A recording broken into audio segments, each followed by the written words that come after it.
oppermanreport.com and click on the donate button, or you can donate directly through PayPal at oppermanreport@gmail.com. We have Mike Gray of InfinityHomePlans.com. He's the host of Parlay over at CJ Mars Radio, Thursday evenings, 8 p.m. Eastern Standard Time. If you need custom home designs, stock plans, or 3D work, he's your one-stop shop for home design and drafting needs. Mike Gray at InfinityHomePlans.com.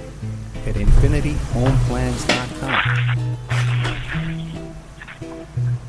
If you're looking for essential oils, stop by and check out Essentially Tammy on Facebook. She is the Young Living Essential Oils Independent Distributor. Now, these are 100% therapeutic grade oils. They help support the body's natural functions. You can visit her website posted on Essentially Tammy to see the current deals, or email at JockoTammy, JOCATAMI@yahoo.com, or call 352-239-8546. 352-239-8546.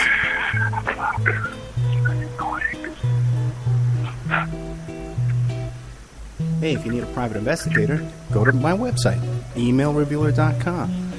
We offer asset searches, locates, skip tracing, adoption investigations, online infidelity investigations. We can recover deleted text messages from a cell phone or trace an email to online dating websites to catch people cheating.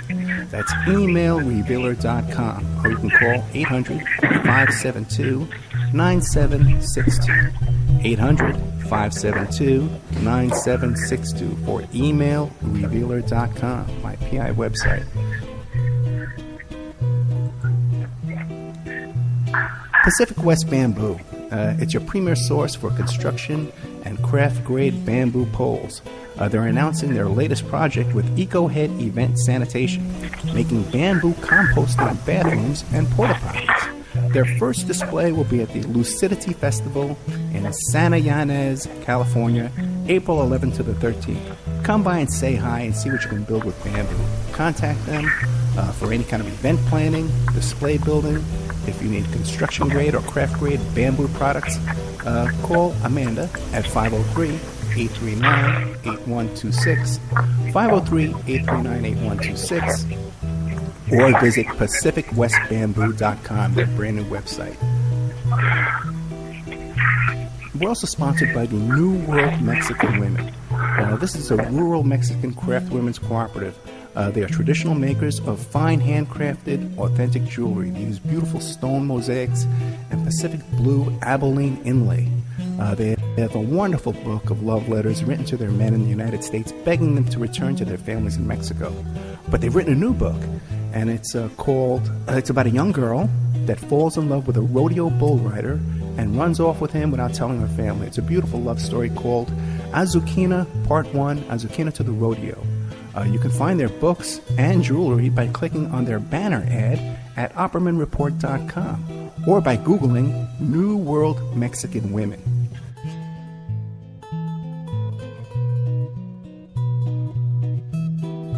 You can also promote your business or website right here and have your ad played all over the world 7 days a week by emailing oppermanreport@gmail.com or calling 800-572-9762.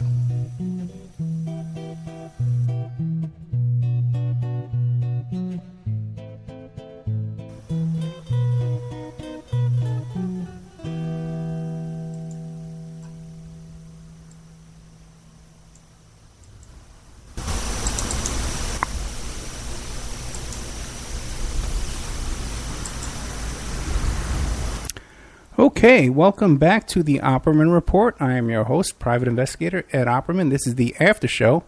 And for some reason, we lost all of our guests here. Spreaker just got totally shut down. But we're calling everybody back and see who's going to pick up and who's not. If you were listening during the commercials, you could hear Ted Rubenstein, stomping around his home there. I think we just picked up Rich. Yep, I'm here. Rich is back. We're trying to pick up Jay and also You have reached Margolis. Oh. Please leave a message. Okay, we'll keep trying. I don't know what happened there. Skype just dropped all the calls, but we'll keep trying. Let's see, J. Margolis.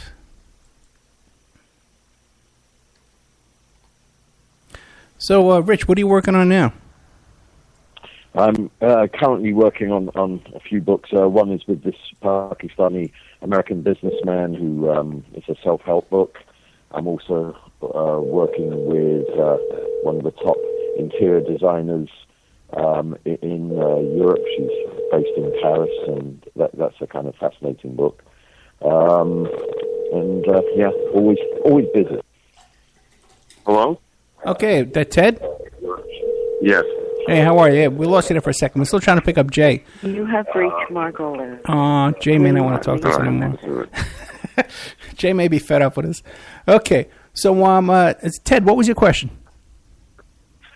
Okay, so who do we have? We have Richard here? We have Richard, Yes. and we're trying to get Jay back. Okay, well, I wanted to pass on what I know about this latest information that's included in the book about the additional gunman and the polka dot dress girl. Okay. They mentioned the name Kathy Ainsworth, and they seemed reluctant to mention the other gentleman's name who's now born again. He was shot, 19 times in the setup by the FBI with the ADL official in Mississippi. Correct? Yep. Wait, Ted, you're saying that this medallion guy got shot after this? Hey, Jay, you're back. Ted was asking a question about this medallion guy, and he has some information about him being shot up. Go ahead. The incident where Kathy Ainsworth died in this ambush by the FBI, which was set up because they were going to attack the Meridian, Mississippi ADL official. Right. So this happened a few months or maybe the next year after the RFK assassination? No. Hold on a second. Let me just clarify that. Is that happened... You see, Robert Kennedy happened June 5th, 1968, and then 25 days after the RFK assassination on June 30th, 1968, at Meridian, Mississippi, that's when they did that. And they got caught in the crossfire, and the medallion guy got shot 19 times and survived by FBI agents. And Kathy Ainsworth died at the scene. She says, I've been hit, and she died. You know, she was hit in the neck and all over the place. It was kind of like Bonnie and Clyde. You know that scene where they get all shot up? It's a Bonnie and Clyde ambush, exactly.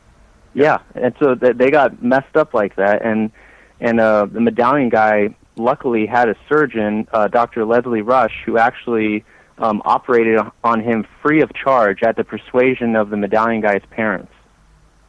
You know, I've actually seen that. He was 21 years old when he killed Kennedy. I've seen that Bonnie and Clyde car, by the way. I've seen it in person down there at the Prim, Nevada. They have it there at the casino in the lobby. It's unbelievable if you ever see this car. Who has a casino? Who has a casino in the lobby? No, there's a casino in Prim, Nevada, where they have the Bonnie and Clyde car that was all shot up. Oh, okay. The actual car. Okay. So anyway, but now, do you name the guy in your book? Yes, on the bottom of page 332. Yes. Well, can we? I mean, he's a public figure at this point. I mean, we can name him, can't we? Tommy Torrance. If you want to name him, that's fine. I prefer not to, but yeah, you did. Okay. Well, I know he's had a new life, and now he's a minister. I don't know much beyond that. But okay, let me get to my point. I'm referring to the work of Larry Hancock and Stu Wexler, who have written a book about the Martin Luther King case, and of course these people figure into the Martin Luther King case. They gave him the benefit of the doubt, and they suggested that he had nothing to do with Martin Luther King, but I argue to the contrary of what they're saying. Okay, they also say the same with regard to the RFK case, because they say that it was not Mr. T and Kathy Ainsworth, that they believe that it's a totally different woman, and because they couldn't corroborate it, they haven't gone public with it, but they say that this research that you've done is discredited, as far as they're concerned. That's fine. They could say whatever they want. I have a total of 3 eyewitnesses, who say he did it. That's a lot of eyewitnesses, and they were all in the pantry. Okay. All right. Now, as to the CIA agents who were present, Yes. You mentioned Joanides and George Joanides, David Sanchez Morales, and James Hardesty Critchfield. Now, if you look in my book, we refer to Unidentified Man in Profile, which is a blonde man with horn-rimmed glasses in Shane O'Sullivan's book. But since the publication of this book, I did another interview with Miss Gizzy. I showed her two photographs of James Critchfield from his own book, and she said, yes, that is the same guy. It's similar, like ears, the cheekbones, and she said that she now makes a positive identification, so now we don't have to refer to him as Unidentified Man in Profile.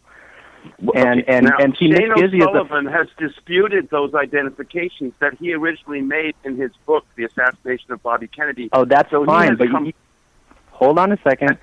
Bradley Ayers, who actually worked with David Morales and actually worked with Gordon Campbell, another CIA agent who's a bald man at the Ambassador, he has made positive identifications for Gordon Campbell, and he has also made positive identification for David Morales. In fact, Bradley Ayers, who worked with these people, he put in a picture in his own book. I think it's like 2003, and you can look to it, and it actually has the same picture that Miss Gizzy said that, yes, that was the guy to me.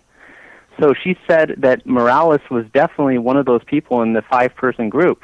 And so I side with Bradley Ayers. He's very credible, and Shane O'Sullivan interviewed him. And if you look at Bradley's own book, it's there. It says David Morales. That's not a disputed identification. All of this stuff, this reputation came after Bradley Ayers and the other people who were close to Morales said that they thought it was him.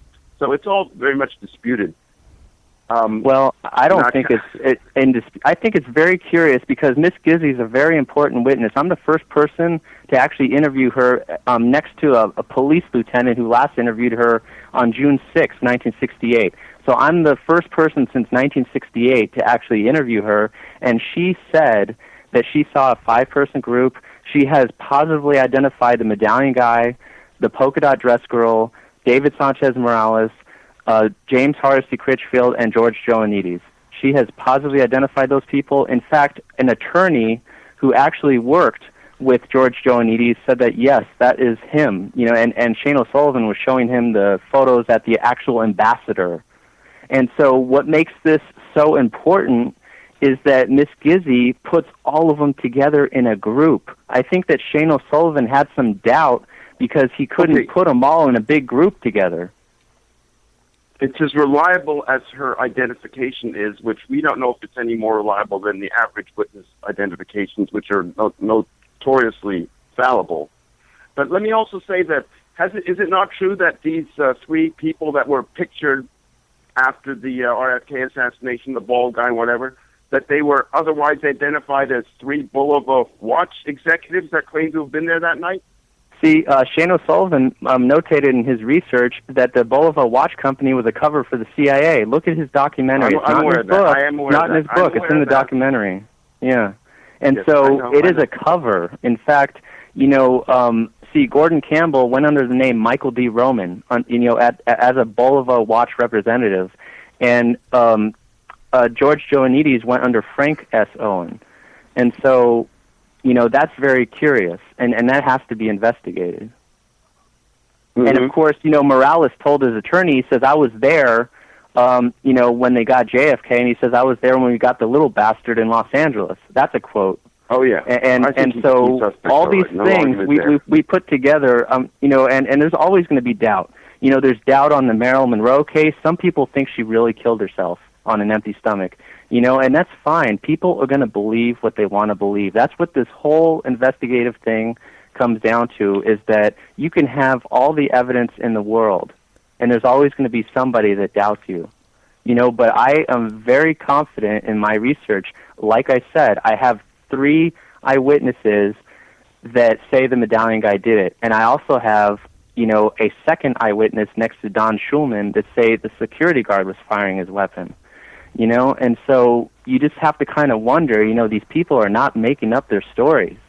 You just got to be like, wait a minute, I'd like to back up a bit now, because this is something I never heard before. That you're saying that this medallion guy and the woman in the polka dot dress were later shot up by the FBI?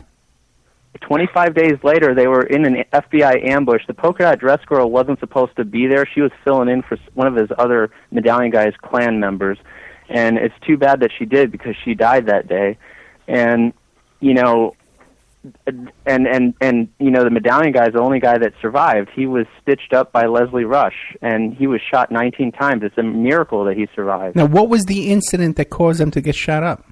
The Medallion Guy was holding on to a bomb, and surprisingly, when he dropped it, it didn't explode. And he was about to put it on a Jewish leader, Mayor Davidson's house. He was about to blow it up, and then the FBI caught him, got all shot up. So somehow the FBI knew that he was about to plant a bomb at this Jewish guy's home. Absolutely. They had it all infiltrated. It was all infiltrated. Just happened to be there. And, the L.A. Times writer Jack Nelson wrote a book about it called Terror in the Night.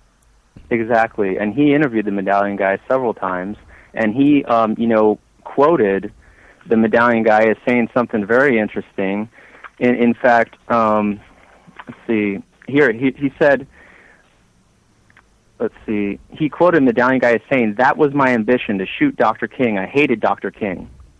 You know, and then when he was interviewed by Jerry Mitchell in 2007 of the Clarion Ledger newspaper, the Medallion Guy said, "Well, you know, that's how I felt at the time, but you can't do anything with people feeling it. It doesn't prove anything." You know, but I think it's very suspicious. There is like an FBI informant that actually puts the Medallion Guy and the polka dot dress girl, you know, at the MLK thing, you know, which was before Bobby got shot, 2 months before.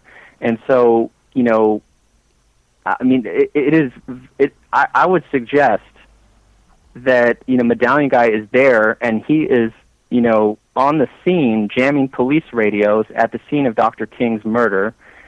And then 2 months later, here he is with Bobby. He's at the scene. Miss Irene Gizzi is the first person in all of the books written of Robert Kennedy that actually places the Medallion Guy and the polka dot dress girl at the scene. There are other researchers who think the polka dot dress girl is somebody else. I am very confident it's Kathy Ainsworth.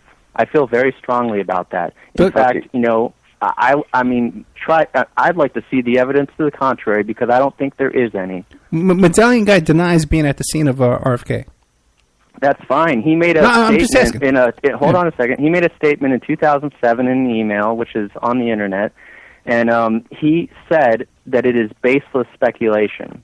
I don't think Miss Gizzi's identification of him there is baseless speculation. I don't think that the third eyewitness that told me that he was firing a gun in the kitchen is baseless speculation. You know, and so this is something that is eventually, you know, with my next book on the case, I'm going to write a full-length book on it, you know, will definitely shed some more light on what I've already discussed in the 19-page chapter in the Marilyn book. Don't you think, as one of the hitmen for the in the RFK case and possibly the Martin Luther King case, that he would have been bumped off for the knowledge he has as a direct participant, as a shooter? What, you mean the Medallion Guy? Well, then don't you think it's suspicious that the FBI, you know, shoots him up? What a great way to clean it all up. You know, I mean, that's... Well, but what is it didn't? It didn't work, and so he's kept silent about it all these years, and now he's calling it speculation in 2007, you just said. But that's what he's calling it. That's his answer. He's you know, people are saying, "Oh, you know, it's been rumored that you've been on the scene," and he says, "It's baseless speculation. If you have any other questions for me, let me know." And he signs his name. You know, it's in the email. It's on Google. You can find it. It's 2007. Okay. Well, I think someone should do a story about him. You know, just. Yeah, I think so too. Well, definitely. You know, I tried to reach him. One of his friends says, you know, he doesn't want to talk to you. That's what they said. So I'm like, okay, cool. You know, whatever. You know. But you know, from the evidence that I have collected, and remember, my book says unidentified man in profile. We have since determined that is James Critchfield, and so, you know, this is very important that you got Gordon Campbell, CIA agent. You got CIA agent George Joannides, CIA agent David Sanchez Morales, and you know, you got all these people. What are these four agents doing with two Ku Klux Klan terrorists in order to kill Bobby Kennedy? And what makes Critchfield? I'm sorry. But is Critchfield new? Did O'Sullivan mention Critchfield at all? he did mention him briefly in his book, and he referred to him as a blonde man with horn-rimmed glasses, and then he said that he interviewed Tom Polgar, who used to work with these people, and he said that they showed him pictures, and he identified George Joannides right away from the Ambassador Hotel pictures, and then he said he identified Critchfield without even them mentioning what his name was. And then 2 weeks later, after Polgar went on the internet and he says, "Oh man, Shane O'Sullivan is making me identify these people at the scene of an assassination. Hold on a minute." So he calls back O'Sullivan and he says, "Look," he says, "I'm going to say that it's not incompatible with James Critchfield, and it's not incompatible with George Joannides." So if you do a double negative, it is compatible, and so, I mean, it's just, it's almost like a joke, I mean, I trust that what Tom Polgar, until he got cold feet, he was telling the truth. I mean, he mentioned the name of Critchfield without them telling him who he was, because he worked with these people. He was like a CIA chief, and he died recently, Polgar. Mm-hmm. Okay. Do you have another caller? Because I was going to bring up go back to the Marilyn thing for a minute. Oh, you can ask us a question. What would you like to ask? Yeah, I haven't put the number out because I'm interested in this stuff. Okay, go ahead, Tim. Right. Who knows who's going to call? You never know. That's right. Okay. I believe you're familiar with Mary Jane Gray. Sure, yes.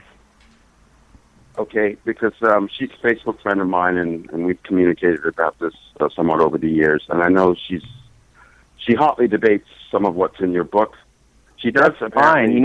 She. I'd like to see her write her own book, but it's been brought to my attention this morning that she's too scared of criticism, from actual reviewers to actually write a book about this case. It's very curious because she has so many opinions. She says there was no ambulance. She says there was no cop that pulled him over. She has a bias against favoring the Kennedy family, and this is a big problem for anyone who's trying to be unbiased in investigating a murder case. You're not supposed to let your pro-Kennedy biases, get in the way of your investigation. That's a big problem. And that's why I have trouble, interpreting what Cyril Wecht has to say about this case, because he's a good friend of Dr. Thomas Noguchi. So how is he not biased? He's completely biased. Yeah, okay, and Mary Jane Gray, I mean, she's basically shooting down, things that we've actually got documented evidence for. Where's her documented evidence to basically discredit what we're saying? Exactly. I haven't found it yet. We have 14 ambulance attendants who remember that call. She said this morning there's no ambulance. Are you going to say that 14 attendants are all lying? They were there. They remember the call. And what's her evidence for saying there was no ambulance? Yeah, you got to. When you make a statement like that, you got to back it up. I'm Facebook friends with her too. I saw it on the post this morning. She said there was no ambulance. It's there. She said no ambulance. Can I ask you, because she cited her interview with Cyril Wecht. What is Dr. Wecht's position on how Marilyn died? Well, he says because of the foreign feces or something that she didn't have an enema. That's a bunch of baloney. You can't take the autopsy report at face value. They're trying to say that, because it was 89 temperature degree or something at her autopsy, that she had to have died like around 8 or 9 o'clock. That is just doesn't correlate with what we know. In fact, I interviewed the widow of Murray Leibowitz, and she said that Murray said it was around midnight. So it had nothing to do with 8 or 9 o'clock. And besides all that, Ralph Roberts, who everybody trusts, made a call at 10 p.m. 10 p.m. Yeah. It was a 10 p.m. phone call that he got from his answering service because he was away, and Marilyn with slurred voice, and she asked for Ralph, and when told he was out for the evening, she hung up. And Anthony Summers told that it was 10 p.m. So we're not talking about 8 o'clock or 9 o'clock she's dead. That's not what's happening here. I completely do not trust the autopsy report, and anyone trying to use the autopsy report in order to try to prove a point it's not valid. It's biased. There's things missing. Where's the bruise on her upper back? Where are the bruises on her arms that Noguchi told Brown and Barham? how could you take something like that as credible? You can't. I've got to say, we've taken a lot of heat, quite honestly, from some of the Monroe fans. You know, some of them don't want to even know that, you know, she had an affair with the Kennedys. And they also feel that we're trashing Marilyn in this book. I mean, it's the complete opposite. We're trying to help Marilyn. Was the victim. Yeah, she was the victim here. As I said earlier, she was treated like a piece of meat at the end on that final day by the guys manhandling her. And so where people are getting off sort of saying that we're trashing Marilyn, I've got no clue. It's just that they just want her to be purer than the driven snow and say she didn't have an affair with the Kennedys, and on that basis, none of this is true. Yeah, and so, see, what we're trying to do is we're trying to bring the killer to justice. And since he died of a heart attack in 1979, to say that Ralph Greenson is a killer by naming him is the only justice that we can afford Marilyn. It's not right to have all this speculation. That's the greatest injustice to all our fans, is that there's like these three big camps. There's a suicide camp, there's the accident camp, and then there's, you know, the murder camp. And, you know, it was not medically possible, as Noguchi said, for her to accidentally take that many drugs. You can't accidentally take enough drugs to kill 3 people.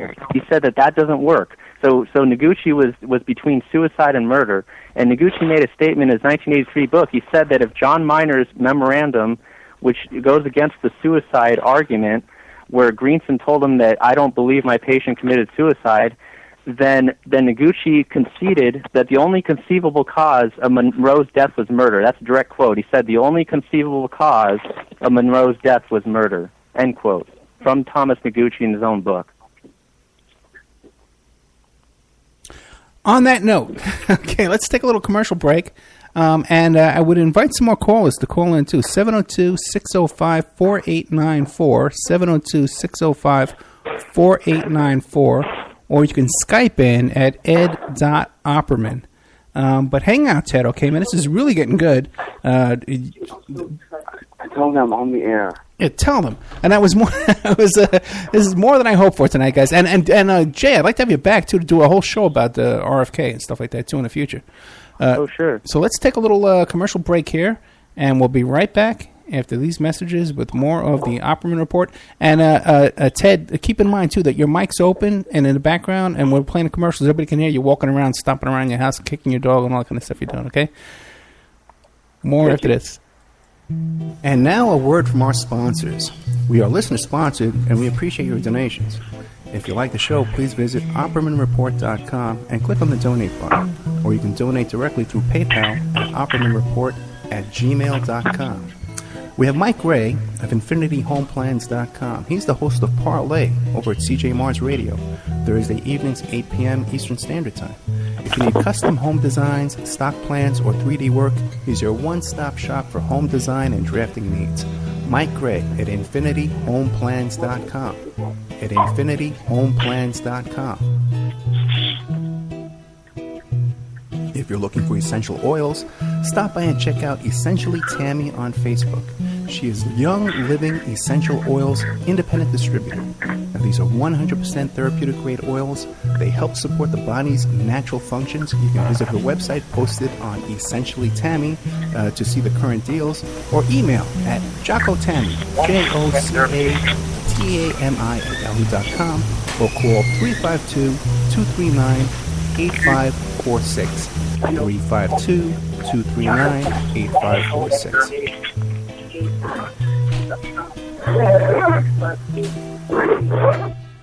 Hey, if you need a private investigator, go to my website, emailrevealer.com. We offer asset searches, locates, skip tracing, adoption investigations, online infidelity investigations. We can recover deleted text messages from a cell phone or trace an email to online dating websites to catch people cheating. That's emailrevealer.com, or you can call 800-572-9762. 800-572-9762 or emailrevealer.com. Okay, commercials are playing, I can hear you. Pacific West Bamboo. It's your premier source for construction and craft-grade bamboo poles. They're announcing their latest project with EcoHead Event Sanitation, making bamboo composting bathrooms and porta-potties. Their first display will be at the Lucidity Festival in Santa Ynez, California, April 11th to the 13th. Come by and say hi and see what you can build with bamboo. Okay, welcome back to the Opperman Report. I'm your host, Private Investigator Ed Opperman. We're joined by Peter Durant. I want to add one thing tonight. I should have mentioned it earlier tonight, but our good friend, our friend of this show, someone we all love and admire, Dave McGowan, tonight is in the hospital, and we just found out that he has stage 4 cancer. And, I'm very sorry, Mike. I'm sorry about that. Yeah, man, and we love Dave. We love Dave, man. We love you, Dave. And we do have I'd like to ask for some PayPal donations for Dave. And you can go to his website. If you just Google Dave McGowan or Dave's Web, I think it's onhost.com. And there's a PayPal donation button on there. I'll have it on my blog tonight, theoppermanreport.com. And I would just ask everybody to pray for Dave and keep him in your thoughts and prayers. And any support you can put forward for Dave, we would really appreciate it. So I forgot to mention it earlier because I was really distracted tonight. But we've been joined by Peter Durant. Yeah, I just wanted to make this observation that I think Jay was talking about this Sidney Guilaroff. I think he started off his talk about Sidney Guilaroff. I read his book called Crowning Glory, which is an autobiography. He was this, big hairdresser at MGM Studios, and I think I first heard about him from Liz Smith, the famous columnist. Yeah. She was, raving about this book and how he essentially was pointing the finger at the Kennedys for Marilyn's death. Mm-hmm. Now, Liz Smith made some very volatile statements about, what's her name now? Don't forget. The girl with the Manson, the girl that was, Sharon Tate?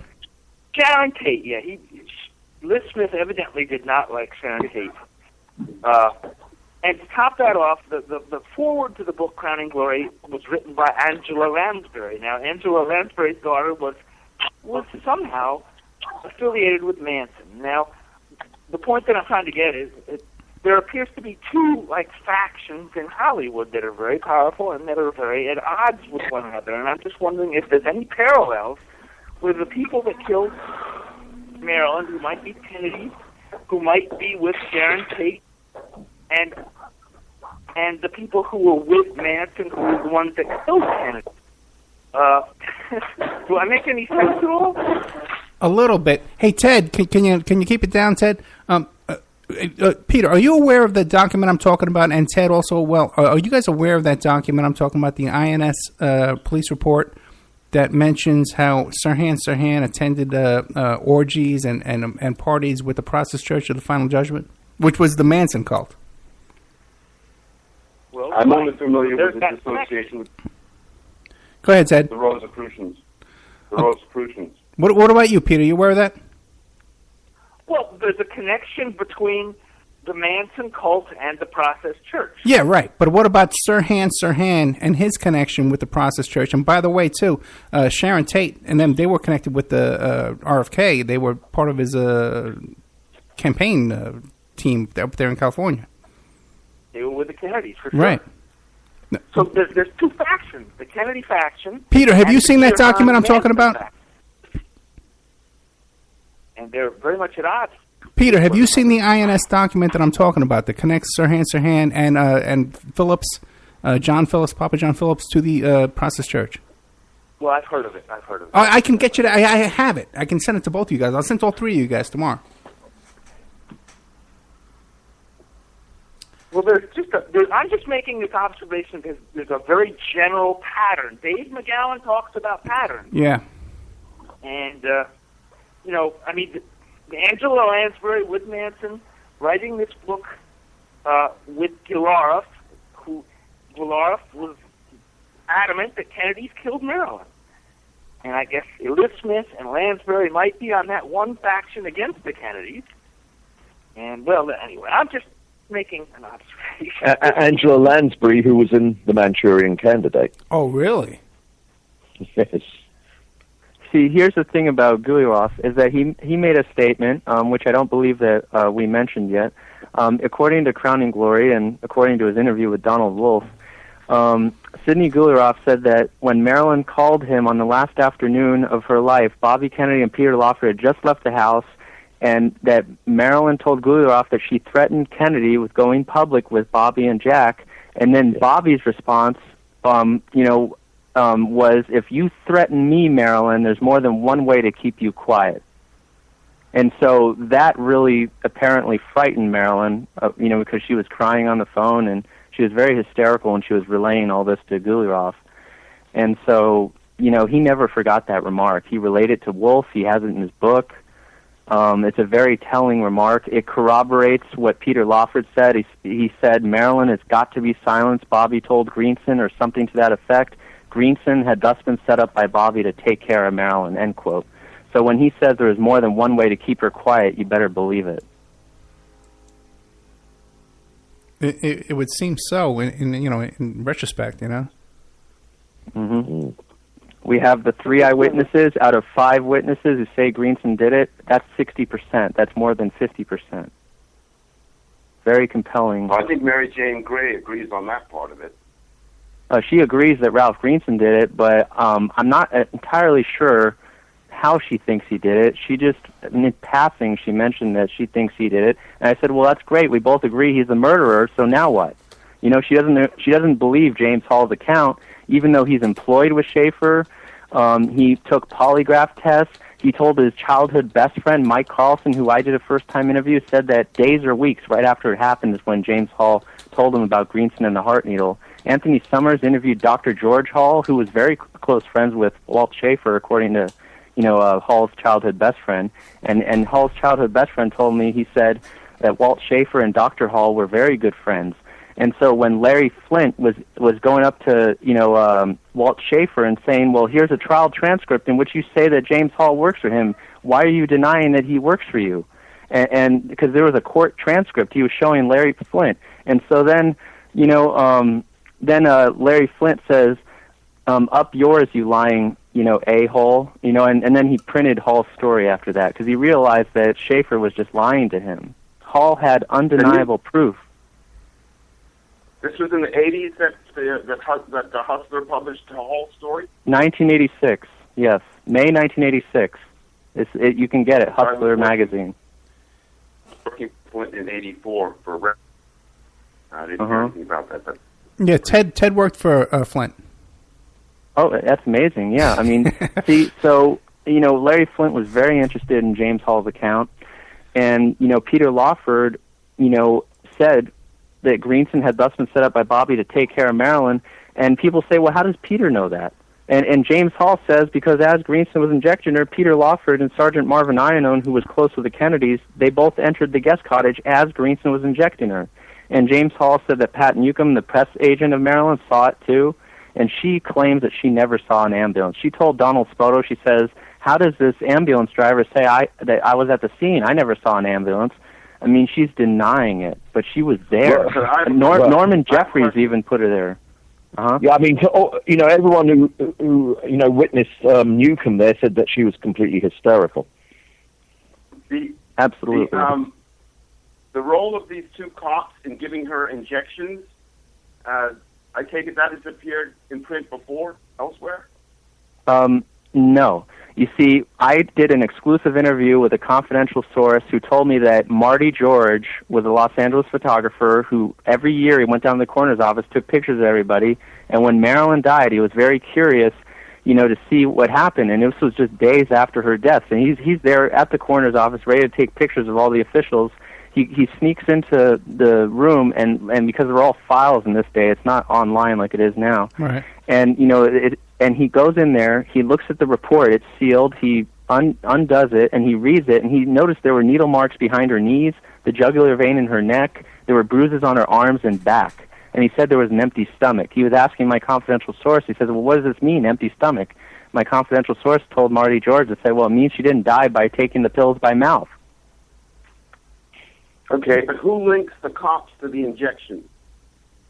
Our book is the first one to do that, because a lot of people were trying to say the housekeeper did, like the enema or something, and that's how she died. That's not true.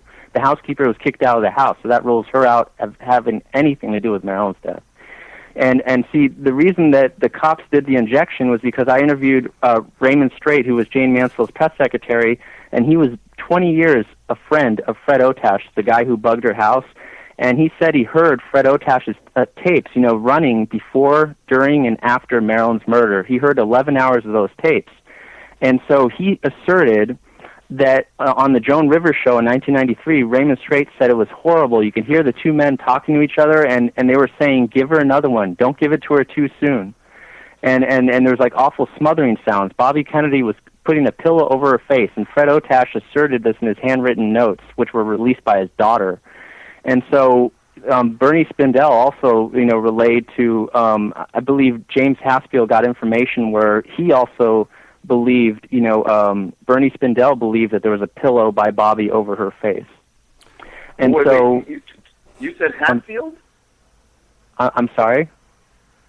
Who did I'm sorry, repeat what you're saying? Excuse me, to say it again. Oh, James Haspiel was a friend. James Haspiel was a friend of Marilyn's, and he was doing some independent research into her death. And he wrote in his 1993 book, he said that the politician put a pillow over her face. We know that the politician is Robert Kennedy. Fred Otash verified this by actually saying that Bobby grabbed the pillow and he muffled her on the bed, and then he was looking to get out of there. This is not the same Hatfield who wrote the book on George W. Bush, is it? No. James Haspiel is, he was, at the time he first met Marilyn, he was 16, and then when Marilyn died, he was 24. And so, there's even a picture of Haspiel and Marilyn, together, because he was just a really good fan, and she liked him a lot, and so she was very good to her fans, and he was very suspicious about how she died. And so his information, according to Adam Victor, who wrote an encyclopedia on Marilyn, was that he learned through Bernie Spindell that Bobby put a pillow over her face. Let me ask you a question. Now that's another wait, one second. Ted, 1 second. Spindell and Otash, where did these tapes go? Does anybody know where they are now? Yes, Raymond Straight heard them, so he is a witness to hearing the tapes. He said that Fred, gave it to Raymond Straight to hold for 10 years, from 1976 to 1986. Okay. So in 1986, Fred Otash calls him up and says, hey, I want you to hear something. And so he says, you still have that sealed up box? And he says, yeah, bring it down to Palm Springs. I want to show you something. And so they listened to the 11 hours of Marilyn, in which there's a struggle. There's Bobby Kennedy on the actual tape. He's obviously there, according to the wiretaps, according to what Raymond Straight told me. And these tapes, see, Fred Otash was smart. He kept it with other people. But then, after, he showed it to Raymond Straight, Fred took possession of the tapes again. And Raymond Straight said that Otash had 3 different homes. All of them were raided, by the authorities right after Otash died in, I believe it was 1992. So that was very soon. That was, 1986, 1992. He dies, a few years later.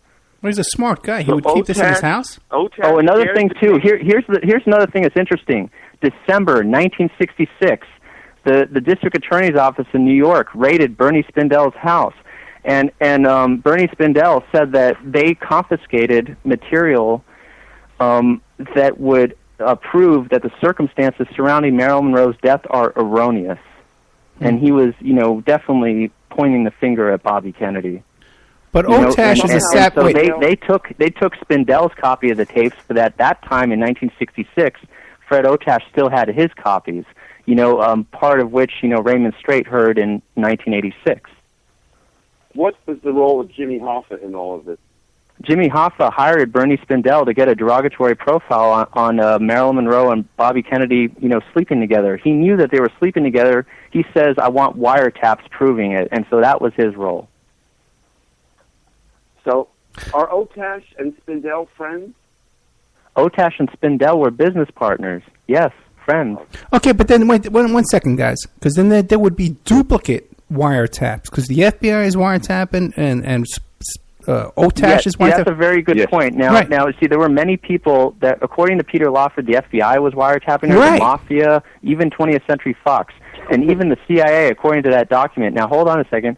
You see, the thing that's really interesting about all this is that Fred Otash said that he would have many different clients, and he would get paid like 3 different times for one tape. Okay, gotcha. So, not only were there other bugs from other people, but when he actually was selling this tape, he was selling it to like 3 different people. He got paid 3 times, he said. No, I can see that. Lawford's beach house, where Marilyn and JFK had secret trysts, that was also bugged. By Lawford?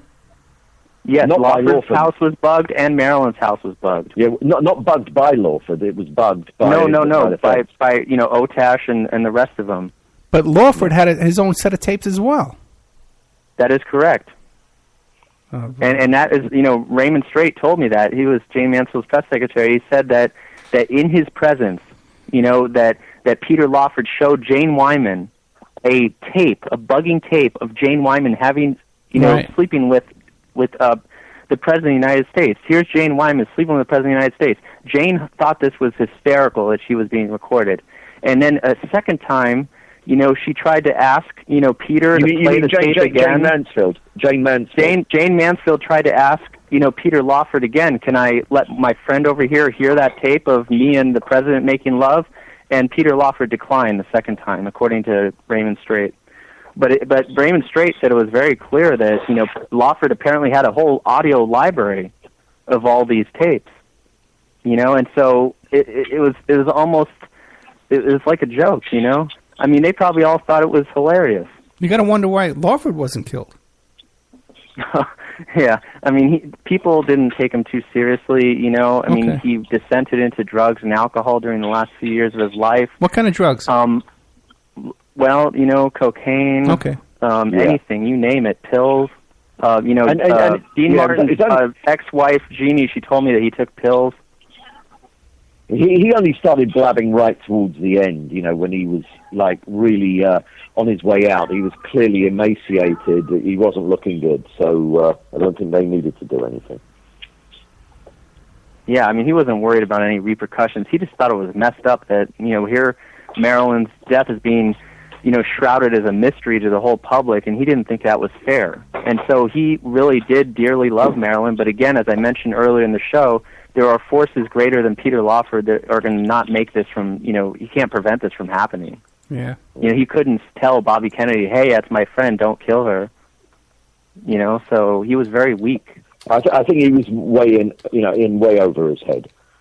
Mm-hmm.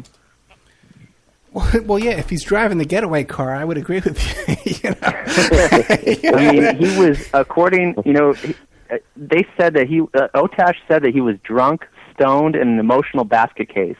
And Raymond Straight relayed that he knew that Peter Lawford was there because Fred told him he was there, that Fred called him and said, hey, get to Marilyn's house. And the sound man arrived with Fred Otash, to remove the bugs. I interviewed that sound man.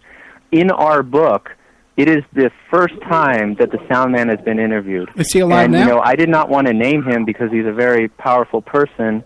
But even Fred, according to Raymond Straight, was afraid to say his name, and he just would use his initials when he was saying it in public. He wouldn't even say it in public what the sound man's name was. Is he alive? Because the sound man later went to work for the CIA. Okay, is he alive though now? The sound man. I'm sorry. Yeah, yes, he is. Okay. Yes. Let me ask you this now. It is an interesting question. Now, you got RFK just does a murder, okay, and this psychiatrist Ralph Greenson also just did a murder. Now they're relying on Lawford for the getaway. What about these cops that RFK had with them? Why wouldn't they rely on them to get him out of town? Well, I mean, they were there just as the muscle. That was their whole job, I mean, he probably didn't want to be seen with them, other than what their necessity required of them. And the fact is that Lynn Franklin, I interviewed a detective, Mike Rothmiller, who said he saw a photocopy of the Red Diary. So people who say it doesn't exist, you got to talk to Mike Rothmiller. I would never in my life dare call Mike Rothmiller a liar. He saw a photocopy of the diary. He said that there were notations in there by Marilyn that said that she was sleeping with Jack Kennedy, Bobby Kennedy, that she knew about the plot to kill Castro. She referred to Fidel Castro as Fidel C. in her Red Diary. And so he told me that all this was true, and, he said that he believes Lynn Franklin. He says he's not, full of it. He said he's telling the truth about pulling these people over. He says he believes his story, and that a lot of cops believe that Marilyn was murdered. But what happened to the cops that were with the RFK? They just went home? Well, we didn't do any subsequent research to find out what happened to them, but we do know that they were seen entering her house before she was even dead. Yeah, no, I got that part. Before there was anything even wrong with her, they're entering her house. Yeah, but somewhere along the line, the Lawford and RFK had to pick up the Reisman, Greenstein guy, They had to pick him up, and now they don't have a cop escort with them. You think, well, we got a drunk Lawford driving the car. I'm just putting myself. Okay, I just killed somebody. I understand what you're saying, but we're going by the eyewitness account of Lynn Franklin, who said that he saw all three of them. Yeah. Now, how they, all got into the car to begin with, we don't want to, go and speculate. We do know that they were there 7 miles from her house, 20 minutes after Greenstein injects her, and they all have blood on their hands. Huh. That's what we know, and that's the most important thing to know. Yeah, that's a smoking gun. Yeah, if you have something there. Yeah, and Franklin said that Kennedy was gritting his teeth. Here he is thinking, like, my goodness, this cop is going to say something. In fact, the Lynn Franklin wrote in his own, self-published book. He said that, there was like a thing to document that Kennedy was checking out of the Beverly Hilton Hotel, and he got a copy of that registration. And then he said that Franklin said that there were these two, unidentified Secret Service agents that came to his, door and said, "Hey, I want that registration that you got on Bobby Kennedy." And Franklin says, "Go get your own. Goodbye." And then that thing turned up missing from his house like a couple weeks later. Proving that Bobby Kennedy checked out of the Beverly Hilton on the evening or afterwards of Marilyn's death. Yeah. Why would he need to check into a hotel at all? Well, I don't know. That's a good question. You should ask him. Why would Bobby Kennedy do all of this stuff? You see, a lot of people are depending on the fact that this is Bobby Kennedy and he's not supposed to be doing stuff like this. In fact, I think that Bobby Kennedy went to Los Angeles on the assumption that everybody would think that he had nothing to do with it. And so he was so arrogant that he used that in his favor. In fact, if you talk to any of these people in the Maryland community, they're polarized, and because a lot of them love the Kennedys, they don't want to say that they could have done her in. Yeah, and so that's a big bias. And it doesn't help Marilyn for them to think this way. They have to be unbiased when they start to make their assessment of what happened. They can't just let him, off the hook because they don't think he had anything to do with it. And it's Ted, just that's an opinion, not a fact. I would tell you this, Ted. In Manhattan, I've dealt with people, the high-profile big shots, that would rent one hotel room in the morning for one meeting and another hotel room on the other side of town. 20 minutes away, by cab, by limo, and for another meeting later on that night. So it's not just to have a base, is not a big deal. I could imagine that right off the bat. Now, listen, we're down to 4 minutes. We've got 4 minutes left. Everybody, and that's it for tonight. I'm going to bed, guys, all right? Thank you. Thank you very much, man, for staying that extra hour, guys. Both of you guys. I appreciate it. I won't forget it. Richard Buskin, Jay Margolis, and also, too, Ted Rubenstein tuned in tonight. So, Richard, why don't you stop, leave everybody off, what you got going on? Go ahead. Sorry, what's the last question there? Well, we're leaving the air in 4 minutes and 3 minutes, so just tell people, where they can find you, your books, all that kind of stuff. Yeah, okay, so Richard Buskin, I spell it, it's Buskin, and you can go to richardbuskin.com, and you'll see, I've written over 30 books, all of them non-fiction, largely entertainment-related, film, music, artists, but get into other areas. And you can also check out my book, Blonde Heat: The Sizzling Screen Career of Marilyn Monroe, that I did. Actually, started researching and writing back in the early 90s when a lot of Marilyn's co-stars and colleagues on her films were still around. Check out that website. You'll see, over 30 books. And Jay Margolis, what do you want to leave us with? Okay, I'm Jay Margolis, and you can reach me at Marilyn Monroe 1962 at Outlook.com. And I'd just like to say that to all the Marilyn fans, we're doing justice for Marilyn by, naming her killer, Ralph Greenson.